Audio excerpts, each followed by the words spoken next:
Hey everybody, welcome back to the video. We've got a little bit of a project to do today. I don't really want to do this, but I have to because, well, if you live in a colder area like this, it's 5 degrees outside today. You're gonna understand really quick what happens when you don't drain your air tanks, when you don't use the check valve. You just get air suspension and think everything's gonna be fine. Everything's gonna be all fine. There's not gonna be any issues. I might have made that mistake, I'm not gonna lie. So today we're just doing a little maintenance that, well, should have been done earlier this year, but I just didn't do it.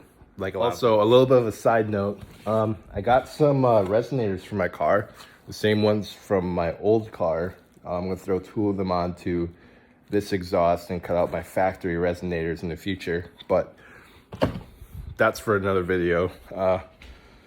Today we're doing something with my air system in my car. I'm gonna have to clean things up. It's kind of dirty. Let's see what we're working with today. For those of you who don't know and need a quick up to speed, I drive a 2010 Lexus LS 460L. Earlier this year, I think around March, maybe May, I put on air suspension and I got some nice wheels for it. Right now, my trunk is a mess I'm looking at, so I want to clean this out before I even turn this camera around. Realistically, I do not want to shoot this from my iPhone. I have my camera set up right here, but it's just not picking up because it's a little dark in here. I don't want to open the garage because, like I said, it's literally 5 degrees outside today. But what we're going to be doing today is we're going to be taking the Schrader valve and putting some CRC air brake antifreeze.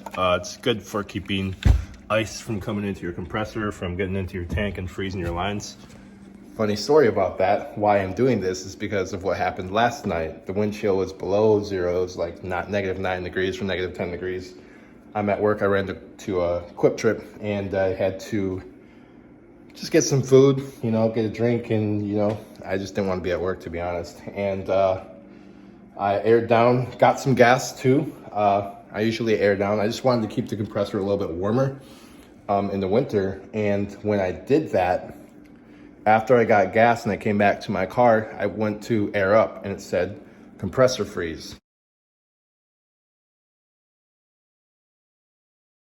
Basically, that means there's water in the lines and your compressor is not able to push air through past those or that amount of water. So I tried draining my tank there. I tried doing everything I can. It ultimately came down to me opening up my ski box into my cab, blasting the heat, turning up the music to get as much vibration and heat and just molecules.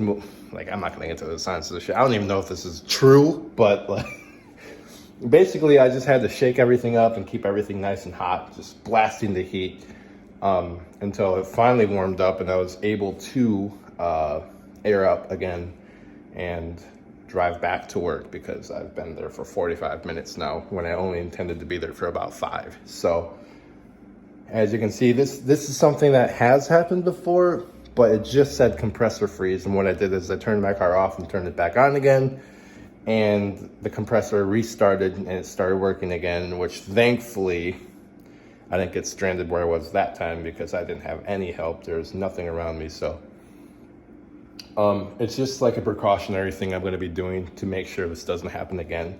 And it's good for if you want to do this, which you should. If you're in anything that gets below 32 degrees, you should definitely just do this. Get it out of your way. It's super easy. I just spent $4 at AutoZone to get one tiny little part, which is going to help me with all of these issues. So like I said, without further ado, let's just get into it. And like I said, this right here is a 4-way valve stem tool. Don't ask me the details on this, but basically I just plug it right down into here. Let me get this off for you. Focus, please. And it will take out that center valve stem and I'll be able to pour this down in, although at this current moment I don't have anything to pour down in with, so it could be pretty messy, but I have this junky towel here I'm going to use, and hopefully that should get it done. I'm still trying to figure out what this is. This is how I've been using to drain the air out of my tank. I think it's just another line, to be honest, but don't quote me. This is what I was informed I should be using to drain it in there, so that's what I'm gonna do. So I'm gonna take this. Hopefully I have the right one. This one comes with 4 different connections on it, so this is the right one, which I don't think it will be. Oh my God, there's a lot of water. So yeah, this is what happens when you are irresponsible and you don't drain your fish.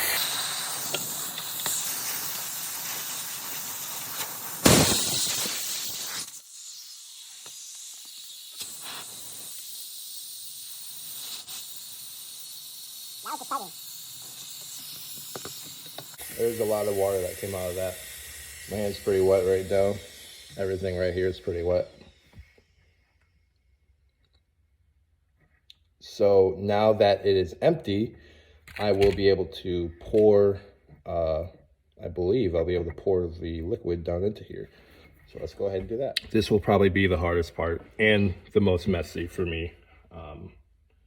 Yeah, this is not gonna go the way I want it to, but we're gonna make it work. Also, it's a pretty good idea to make sure you know where all of your parts are from before.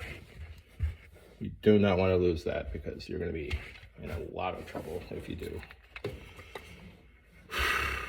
I don't have anything good to do this. What I've seen people do is using like a little syringe. That should work. I'm using a funnel because I'm an idiot. And I'm just going to slowly pour it in. I have relatively steady hands, but just in case, I got a little bit of a buffer. Yeah, this isn't going to work very well.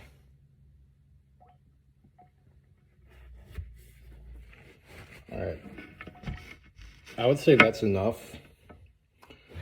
but the amount you should have in here, I'm not sure on, so I'm gonna call it right there because I can hear it sloshing around a little bit in the tank. So let's see what happens. I'll turn the car on and see if anything different. I'll probably hear a little bit sloshing around, but all right. Valve stem is back in. Cap is back on. We're done here. So, like I said, my trunk is open right now. But as soon as I turned my car on, I could hear a little bit. It sounded a little bit different. I've had this open for a little bit now, but it sounded a little bit different briefly, so I'm assuming that means the liquid's inside there. It's being pumped through. I mean, you can kind of hear it now a little bit. So it's been a few days since I put the liquid into my tank, and I have not had a single issue. It's been driving perfectly fine, no freezing or anything like that. This stuff is very effective. I'd recommend it to anybody, and I guess that kind of clears out everything in the video. I wasn't sure if I was going to post it, but I was just thinking today I might as well finish the rest of it out and go ahead and show it, just in case any of you guys are wondering what to do in a situation like this. It's a super easy fix, and it's a super great way and great preventative thing to do to make sure you don't get stranded in the future. So appreciate everybody watching the video. Please subscribe, and I will see you in the next video.